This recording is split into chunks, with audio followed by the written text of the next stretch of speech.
반갑습니다. 이상원 교수입니다. 오늘의 주제는 성당에서 영세를 받았는데 다시 세례받아야 하나요? 입니다. 이 주제는 청소년 미래 세대의 고민 2, 실부, 우상숭배, 타종교 2단 12개 주제 중에서 네 번째 주제입니다. 이런 질문이 제시되었습니다.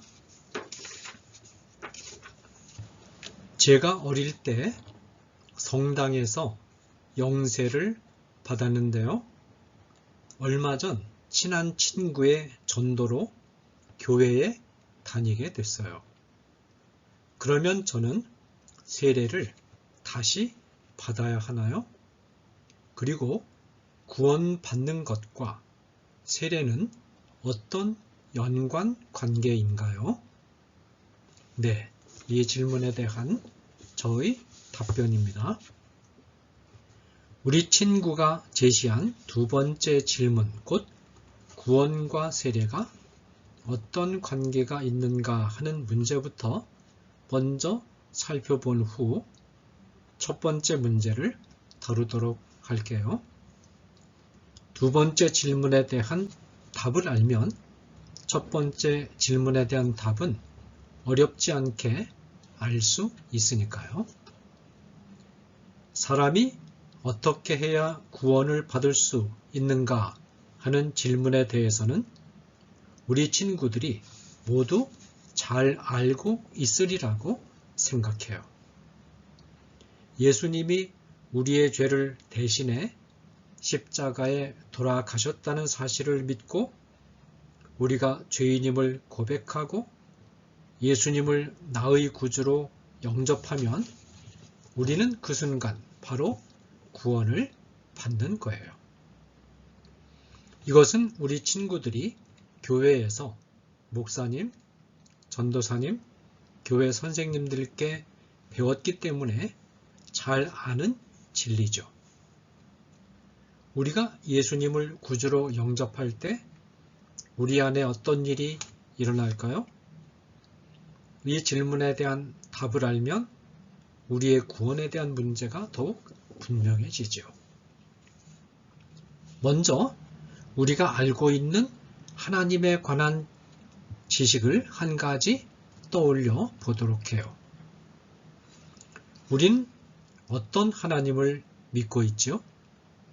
네, 삼위일체 하나님을 믿고 있어요. 우리는 아버지 하나님이신 성부와 아들 하나님이신 성자와 아버지가 아들을 통하여 보내신 성령 하나님을 믿어요. 성부와 성자와 성령은 언제나 함께 일하시죠. 성부가 일하시는데 성자와 성령은 팔짱을 끼고 구경하고 있고 성자가 일하시는데 성부와 성령이 구경만 하고 있고 성령이 일하시는데 성부와 성자가 팔짱을 끼고 구경하는 일은 없어요. 그렇다고 해서 성부와 성자와 성령이 항상 똑같이 전면에 나서서 일하시지는 않아요. 성부가 전면에서 일하시면 성자와 성령은 한 걸음 물러서서 도우시고 성자가 전면에서 일하실 때는 성부와 성령이 한 걸음 물러서서 도우시죠. 마찬가지로 성령이 전면에서 일하시면 성부와 성자가 한 걸음 물러나서 도우십니다. 예를 들면 천지를 창조하시는 일은 성부가 전면에 나서서 하셨어요. 그리고 성자와 성령이 성부를 도와서 일을 하셨고요. 인간의 죄를 대신 짊어지시고 죽으셨다가 부활하시는 일은 성자가 전면에 나서서 일하시고 성부와 성령이 도와주셨어요. 그러면 성령은 어떤 일을 전면에 나서서 하실까요? 성령이 전면에 나서서 하시는 일은 성자 예수님이 십자가 위에서 이룩하신 구속의 사역을 신자들에게 적용하는 일이에요. 신학에서는 조금 어려운 말로 성자 예수님이 하신 일을 객관적 구속 사역이라고 하고 성령님이 하시는 일을 주관적인 구속 사역이라고 해요. 객관적이라는 말은 나와는 관계가 없다라는 뜻이에요. 예를 들어서 백화점에 좋은 물건이 많이 쌓여 있어도 내가 돈을 주고 그 물건을 사지 않으면 나와는 아무런 관계가 없죠. 이럴 때 객관적이라는 말을 쓰는 거예요. 주관적이라는 말은 나와 관계가 있다라는 뜻이죠. 백화점에 있는 물건을 돈을 주고 내가 사서 내 것이 된 상태를 주관적이라고 하는 거예요. 그렇다면 예수님의 십자가 사건이 왜 객관적이냐? 예수님이 아무리 고귀한 희생을 하셨어도 내가 예수님을 믿지 않고 예수님이 하신 일이 나에게 적용되지 않으면 나와는 아무런 상관없는 그림의 떡이 되고 말기 때문이에요. 그러면 예수님이 십자가 위에서 이룩하신 일을 나에게 적용하는 일을 누가 하느냐? 바로 성령이 하시는 거예요. 우리가 예수님을 구주로 고백하면 그 순간에 예수님이 이룩하신 객관적인 구속 사역을 성령이 우리 마음속에 적용하여 우리를 실질적으로 구원해 주시는 거예요. 옛날에 암행어사가 탐관 오리에게 마패를 보이며 벌하던 것처럼 성령께서는 우리 영혼 속에 들어오셔서 예수님의 구속사역이라는 마패를 들이대며 영혼의 깊은 곳에 있던 죄와 사망의 세력을 쫓아내고 우리를 구원해 주시는 거예요. 그러면 허물과 죄로 죽었던 우리의 영혼이 살아나는 거죠. 이처럼 예수님이 십자가 위에서 하신 일을 무기로 우리의 영혼 속에 있는 죄와 사망의 세력을 깨끗이 쫓아내고 우리를 구원하는 성령님의 사역을 성령 세례라고 하죠. 고린도전서 12장 13절에 한 성령으로 세례를 받아 한 몸이 되었고 또 다 한 성령을 마시게 하였느니라 라는 말씀이나 고린도전서 6장 11절에 우리 하나님의 성령 안에서 씻음과 거룩함과 의롭다 하심을 받았느니라 라는 말씀은 모두 성령 세례를 가리키는 거예요. 그러니까 우리가 구원받기 위해서는 성령 세례를 받아야 해요. 그러면 어떤 사람이 성령 세례를 받은 사람일까요? 특별히 방언도 하고 병 고치는 능력도 받고 귀신을 쫓아내는 능력을 받아야만 성령 세례를 받은 것일까요? 아니에요. 예수님이 우리 죄를 위하여 십자가 위에서 돌아가셨다는 사실을 믿고 예수님을 구주로 영접한 모든 사람은 다 예외 없이 성령 세례를 받은 거예요. 여러분 모두 예수님을 믿지요? 그리고 지금이라도 죽으면 천국에 간다는 믿음이 있죠? 그러면 여러분은 모두 성령 세례를 받은 거예요. 이처럼 구원의 문제에 있어서 중요한 것은 성령 세례예요. 그러면 성령 세례와 물 세례는 어떤 관계가 있을까요?